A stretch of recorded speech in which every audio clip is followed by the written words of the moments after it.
So this season here at 1830, we're going to start a teaching series entitled The Tension of Triumph. The Tension of Triumph. How many of you have ever felt tense? You had some tense moments in your life?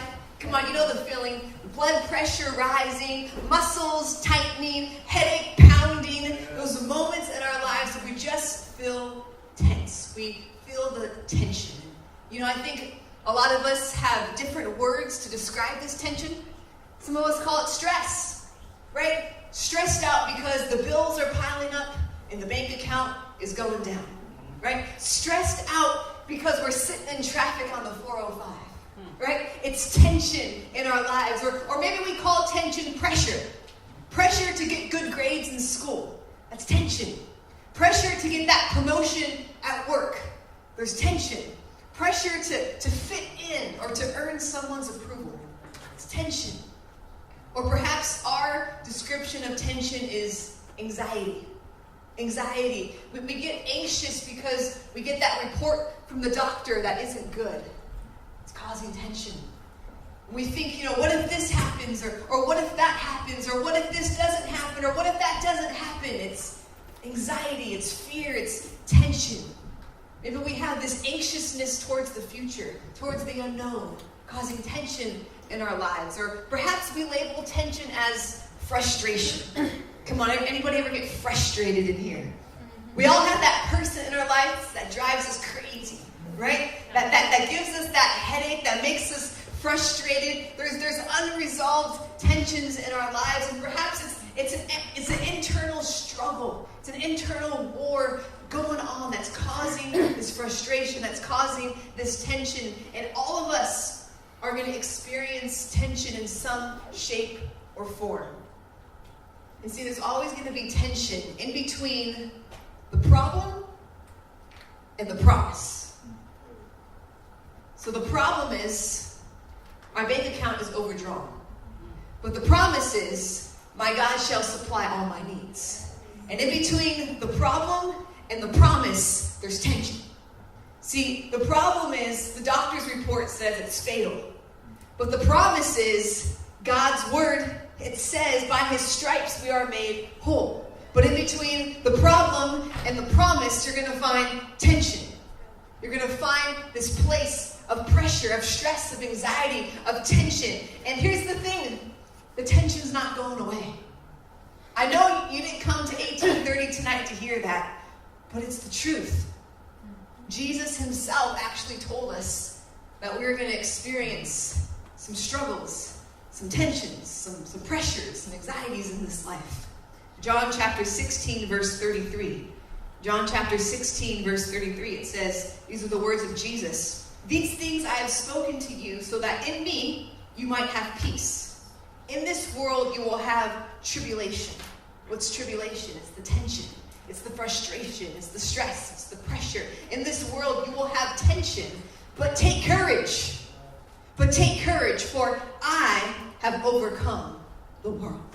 Jesus has overcome the world. And last week, and actually just today, I was complaining to God about some of the tension I've been under.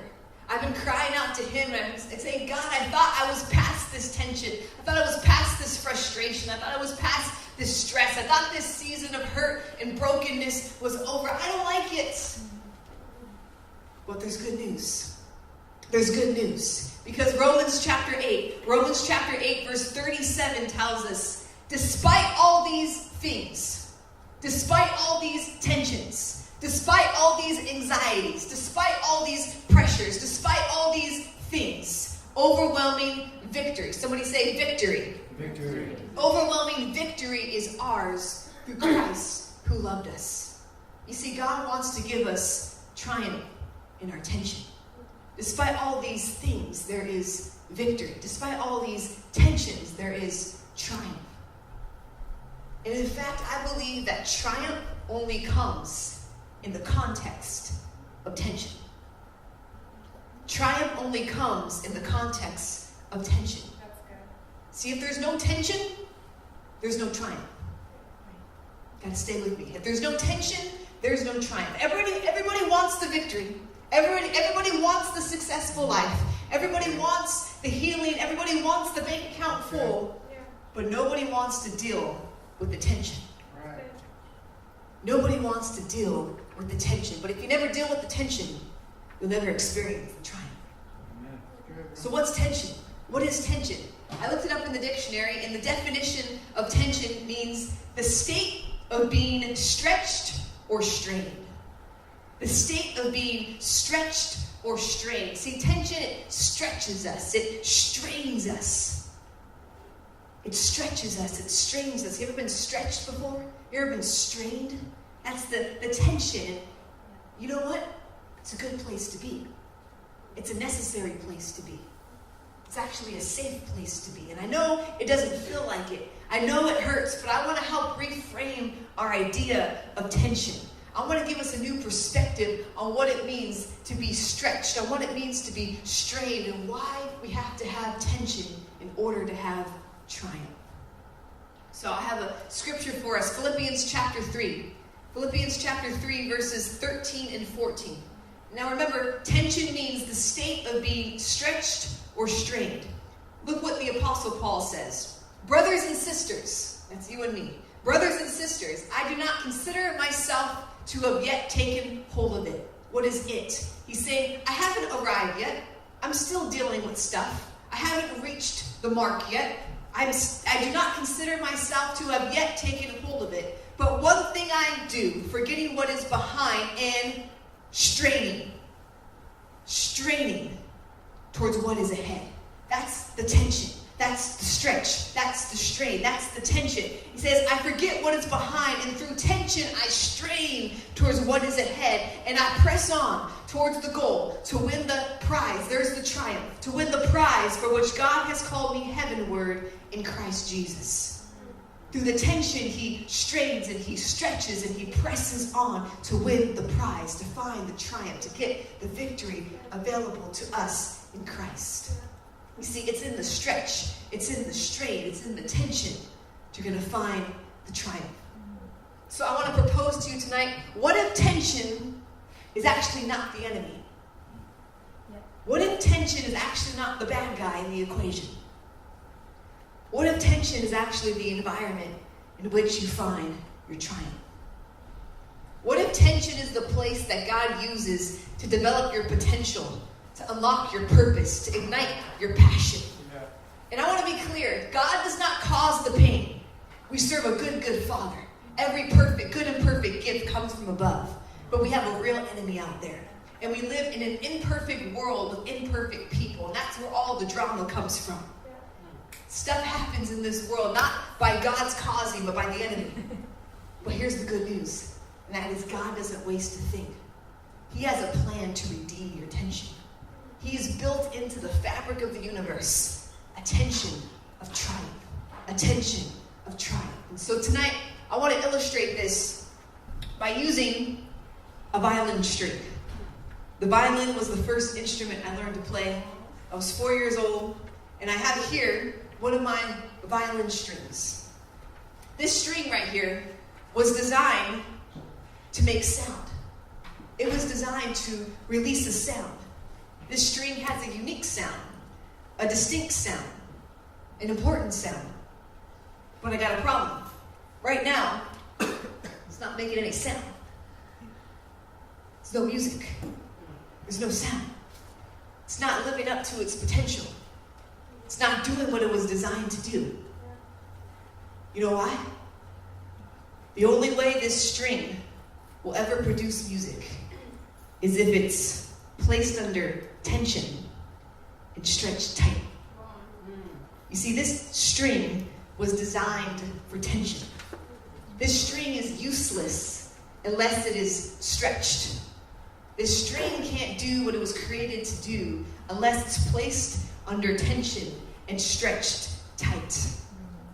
The string represents our lives. We were created to release a sound. You have a unique sound on the inside of you that was put there by God Almighty Himself. And so if you were created to release a sound, that means you were designed for tension. You were designed for tension. You must be stretched tight. This string can only function under tension. It can only create beautiful music because of the tension. And so here, I have my violin. And this instrument right here has 4 strings. And each string has been stretched tight. Each string is under tension. And because of the tension, this violin, it can release a sound. It can make music. This instrument, the wood, and all the pieces that have gone into it was perfectly fashioned and formed to withstand the tension of the strings. This instrument was perfectly put together in order to channel the energy of the stretch of the strings into a beautiful sound. That's the only way you get the music. And just like this violin, you're an instrument created by God. You're an instrument created to release a beautiful sound here on the earth. But it comes in the context of tension. It comes when you're stretched. But here's the thing. Tension will release a sound, but it may not always be the right sound. Tension will always release a sound in your life, but it may not be the right sound. Proverbs 18:21. Proverbs 18:21, it says, "Death and life are in the power of the tongue." Death and life are in the power of your sound. Someone say, I have a sound. Come on, say it like you mean it. I have a sound. Death and life are in the power of your sound. Your sound is either going to release life or it's going to release death. Your sound is either going to release love or it's going to release destruction. Your sound is either going to build people up or it's going to tear them down. You have a sound, but you have to make sure it's in tune. Someone say in tune. In tune. See, this violin, it only sounds pretty when it's in tune. Every string was designed to play a specific note, a specific pitch. And I can only make beautiful music if the instrument's in tune. An out-of-tune instrument doesn't make music. It just creates noise. An out-of-tune instrument can't play a melody properly. It'll just create a bunch of racket. It's just a bunch of noise. And that's why a musician, a diligent musician, will take the time with his instrument before he plays to tune it up. He's got to tune it. He's got to tune it. He's got to make sure every sound, every note, every string is gonna sound right, is gonna sound properly. He's got to tune it up. He's got to tune it up. And so how is an instrument tuned? And this is the important part for our lives. How is an instrument tuned? Tuning, the process of tuning, it is adjusting the tension on the strings. The process of tuning is adjusting the tension on these strings. There are 4 pegs up top and 5 smaller knobs at the bottom. And as I turn each one, what it's doing is it's adjusting the tension on the strings. The musician will use the right amount of tension to find the perfect pitch so the instrument can release the right sound. That's the purpose of the tension in our lives. It's there to tune us. It's there to tune us up. It's there to make us release the right sound. And I don't know if you've noticed lately, but there's a whole lot of out-of-tune people in this world. Right now, there's a whole lot of people releasing a whole lot of noise, a whole lot of racket here on the earth. They're releasing the sounds of hate and anger and racism and betrayal and frustration. There's a whole lot of noise. It's an out-of-tune sound. But here's the thing I've realized, and that is anger is just an out-of-tune passion. Lust is just an out-of-tune love. People are releasing these noises because they failed to properly deal with the tension in their lives. See, tension will always create a sound, but is it the right one? Is it causing us just to be out-of-tune noise, or is it tuning us up into the life-giving sound that God desires for us to release on the earth? You see, tension will either tune you up or it'll take you out. The choice is yours. The tension will either cause you to be bitter or it'll make you better. The choice is yours. Tension will either cause you to release life or it'll make you release death. But the choice is yours. Tension has the capacity to tune your sound if you have the proper response to it. And let me tell you, being tuned doesn't feel good. It doesn't even sound good. I remember when I was learning to play the violin, my violin teacher would always tell me that when you tune the instrument, it sounds like cats and dogs fighting. That was her description of being tuning the instrument. It sounds like cats and dogs fighting. But if you keep on the process, if you keep working the strings, if you keep working the instrument, eventually you're going to get it right. And a beautiful harmony emerges. A beautiful harmony will be found. And so this evening, what I want to do is I want to give us 2 keys to getting tuned up in seasons of tension. 2 things we can do to have the proper response to the tensions in our lives so we can cut through the noise and release the sound that God has given us. And so under your seats, there's a little card. And on that card, it has the outline of the points we're going to cover and a couple of fill-in-the-blanks you can use. And that way, when you go home throughout the week, you have something to refer back to make sure that we are experiencing the tension of triumph and we're being tuned up in God. Amen? Amen. So here we go. You ready for the first key? The first key to being tuned up in seasons of tension is to listen to life. Listen to life. You see, I first learned to tune my violin by listening to the correct note. That's how my violin teacher taught me. She says you're going to tune your violin by listening to the right note. And I actually have an app on my phone. It's the Violin Tuner app. And this app, it plays me a sound.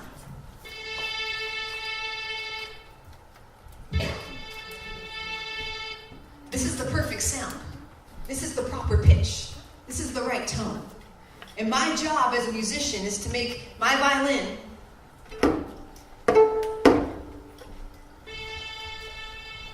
match the sound.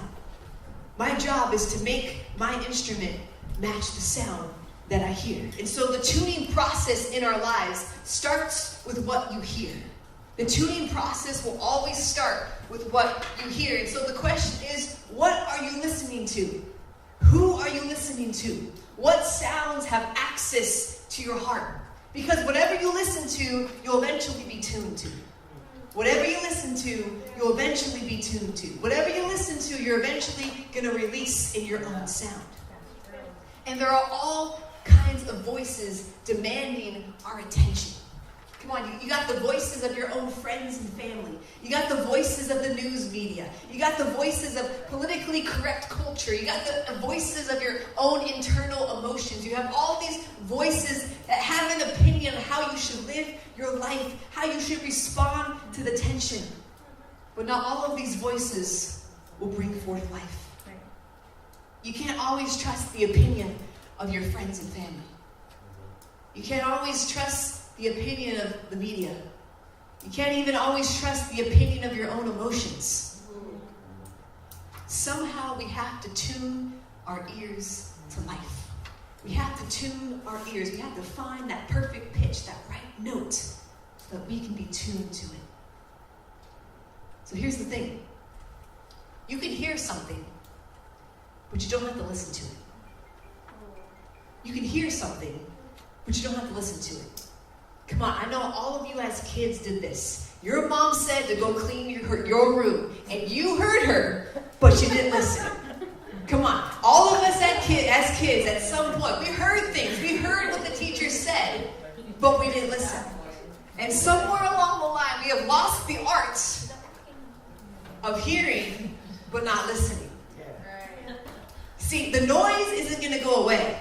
Our world is always going to be a noisy place. There's always going to be a lot of racket, but we don't have to listen to it, right? So it's not about what you hear. It's about what you listen to. It's not about the noise in your life. It's what your ear becomes attentive to. We can hear something, but we don't have to listen to it. And so I want to ask us tonight, are we listening to the Lord or to lies? Because both voices exist in the tension. Both voices exist and these moments of stretch and strain in our lives. And in these seasons of tension, in our lifetime of tension, we're going to hear a whole lot of stuff. But we can choose what we listen to. You may not be able to decide what you hear, but you do have control over to what you listen to. And so there are two things that we can do that will help us listen to life, that will help us listen to the Lord. And the first one is silence. Somebody say silence. Silence. Shh. Silence. You see, it's kind of hard to hear when you're the one doing all the talking. Oh. Get out of there. The first voice that God speaks to us in is silence. The first voice that God will speak to you in is silence.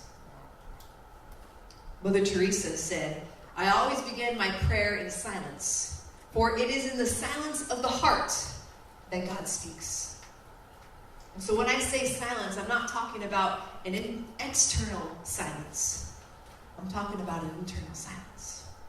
I'm not talking about an external quiet. I'm talking about an internal quiet. That's good. The silence is an internal decision that says, I'm going to think twice before I automatically listen to this voice. I'm going to think twice before I get caught up in the chaos. I'm not going to form an opinion quickly. I'm not going to have a knee-jerk reaction to whatever's going on. But I'm going to be still. I'm going to get my facts right. I'm going to get my perspective right. I'm going to listen to life. And it starts in the silence.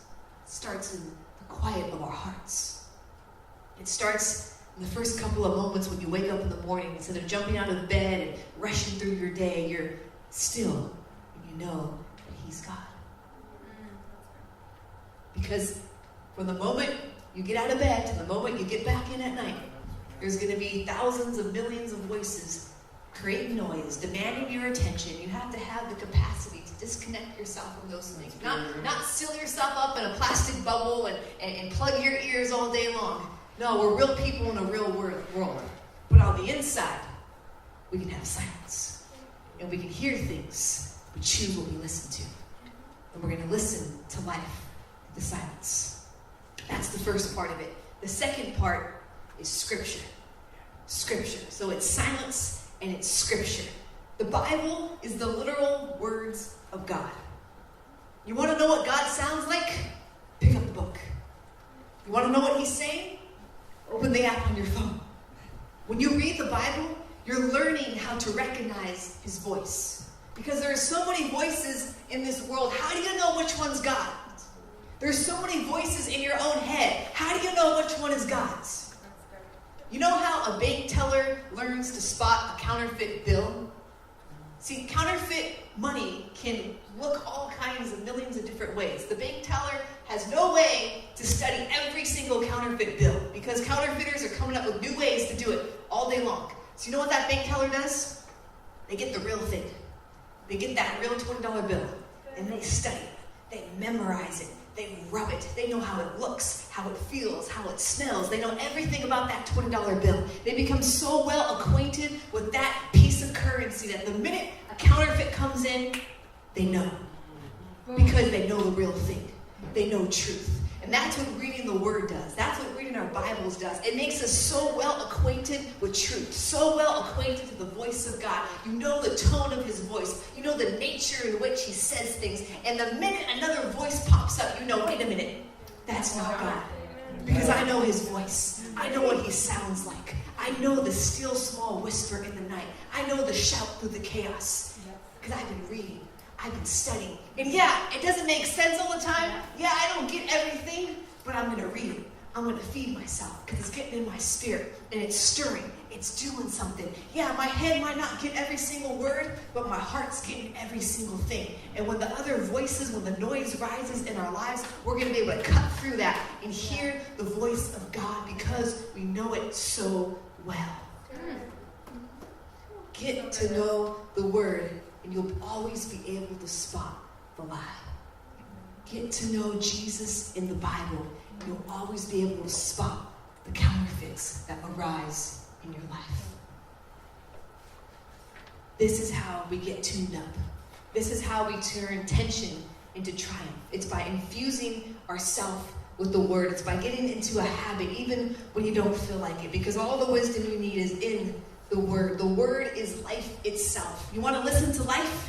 You got to listen to the word. The word is life, and you're going to make your sound match his sound. You're going to make the sound of Scripture match the sound of your life. So that's the first thing when it comes to getting tuned up. Listen to life. It happens through silence. It happens through Scripture. And as we're listening to life, as we're going on this process, the second thing we have to do in seasons of tension is focus the fight. Focus the fight. That's our second key for tonight. Focus the fight. Because see, here's the thing. In seasons of tension, everything looks like an enemy. Everything looks like a bad guy. You ever notice when you're stressed out, everything becomes a big deal? The simplest things just set you off. Why? Because you're in tension. And in tension, you feel like fighting against everyone and everything. And if the tension gets intense enough, you feel like you're going to snap. Anybody ever been at the snapping point before? Right? When the tension rises, you feel like you're going to snap. But guess what? God hasn't designed you to snap.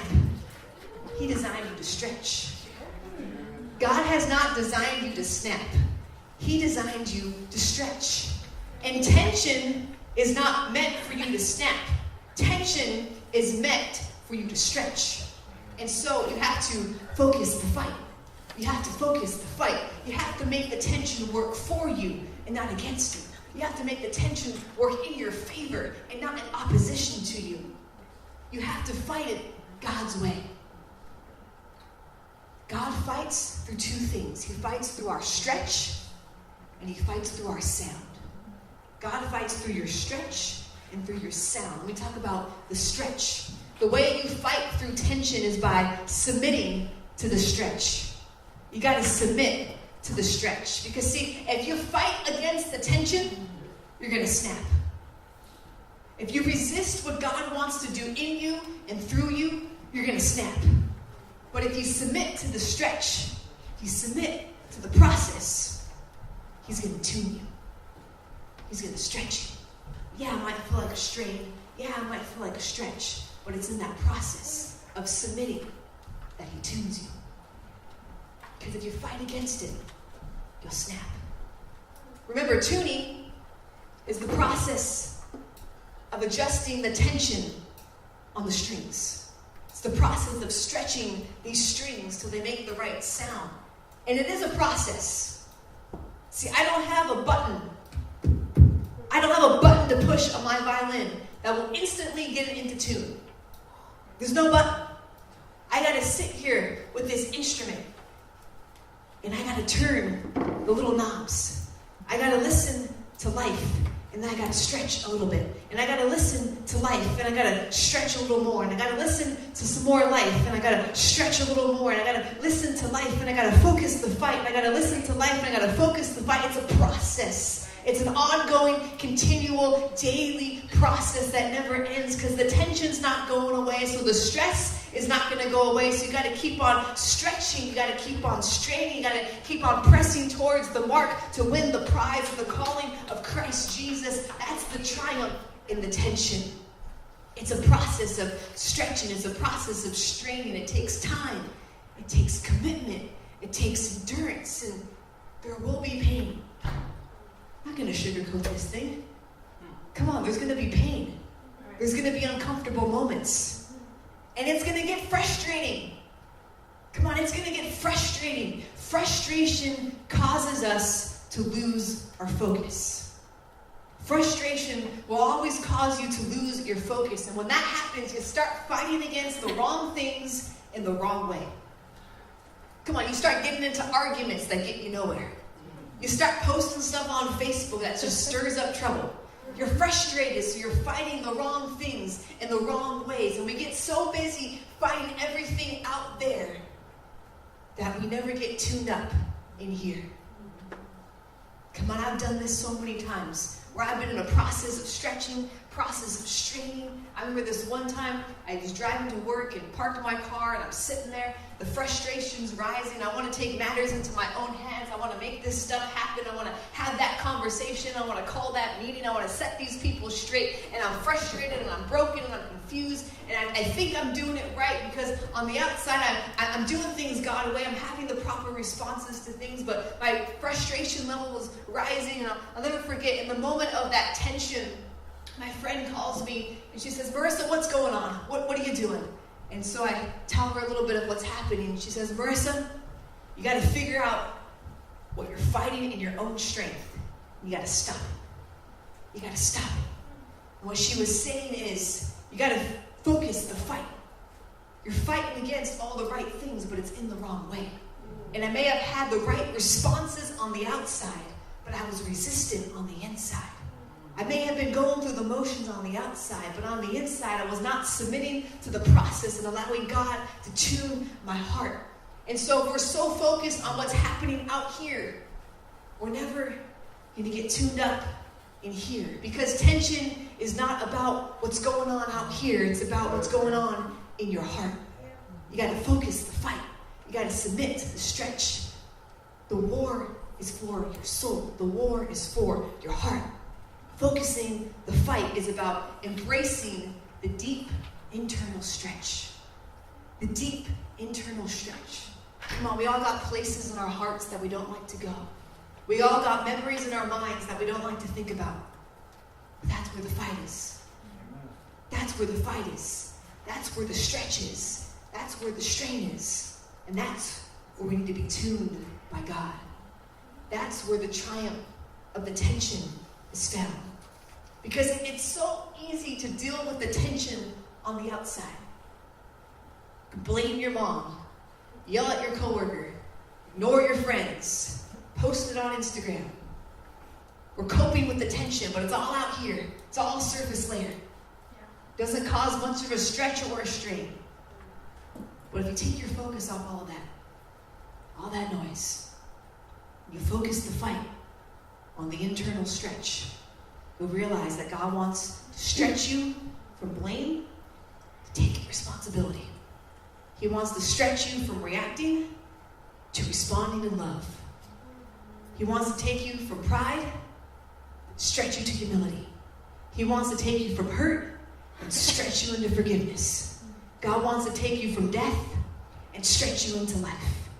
Don't resist the tension, because if you do, you're going to snap.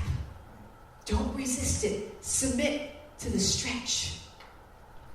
And you do so by listening to life. What is God saying? What is that note I should be tuning my heart to? Listen to life. And then you got to focus the fight. What is God doing? It's not about all this. It's about the inside. You got to listen to life and you got to focus the fight. And it's in those moments we're going to find the tension that brings us triumph. That brings us triumph. Because then, as you listen to life, as you focus the fight, you start to get in tune with his heart. You start to get in tune with the heart of God himself. Your heartstrings start to match his heartstrings. Your sound starts to echo his sound. And that's the final thing I want to talk about this evening is your sound. It's your stretch and your sound when it comes to focusing the fight. Derek, if you want to come up. Your sound. You got to release your sound. See, the pain of your stretch releases the power of your sound. Come on. The pain of your stretch releases the power of your sound. The depth of the pain that you feel is just a picture of the power of God you're going to be able to reveal to the world around you. The depth of your brokenness is just a glimpse into the sound that you can release. We said that the power of life and the power of death is in the power of your sound. And the triumph of tension is found when you release that sound. What is that sound? It's a sound of praise. It's a sound of thankfulness. It's a sound of love. And next week, or in 2 weeks rather, at our next service, I'm so excited because we're going to talk about the sound. We're going to talk about tension of triumph, how to sound out, and what our sound does. But for now, in this moment, everyone can please stand. I believe tonight God is tuning somebody's heart. And it's time to release a sound. And you may not have the perfect sound. You might still be a little off key. But that's the point of 1830. That's why we're here. We're all about gather, grow, and go. We're all about growing from where we are to where God wants us to be. And it happens through a series of steps, one little step at a time.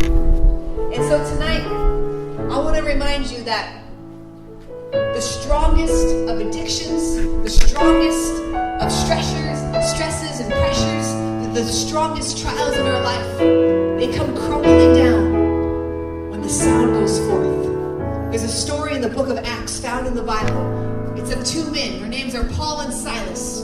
And Paul and Silas are sitting in a prison cell, and they're singing songs to God. They're releasing a sound. And at their sound caused an earthquake. It caused a shaking. And it was a shaking so strong that it busted the chains right off of them, and it flung the prison doors open, and not only set them free, but everybody in the prison was set free as well. 1830, that's the power of your sound. When you get in tune to God, when you find the triumph of tension, you're able to release a sound that not only sets you free, but it sets free your family, it sets free your friends, it sets free our city. Come on, 1830, we're in a war for our city. We believe that 9.14 miles square of Wilmington will be free in God. But it happens as we're tuned up and we release the sound of heaven on the earth. Because when God's sound goes up, walls come down. When God's sound goes out, praises come together, things come together. God's sound cuts through the tension and the noise and brings His hope, His forgiveness, His healing, His peace. Tonight, we're going to spend some time in worship. We're going to spend some time releasing our sounds. I want you to forget about everything, and I want you to sing praises out to God tonight. And as you're feeling the tension, as you're feeling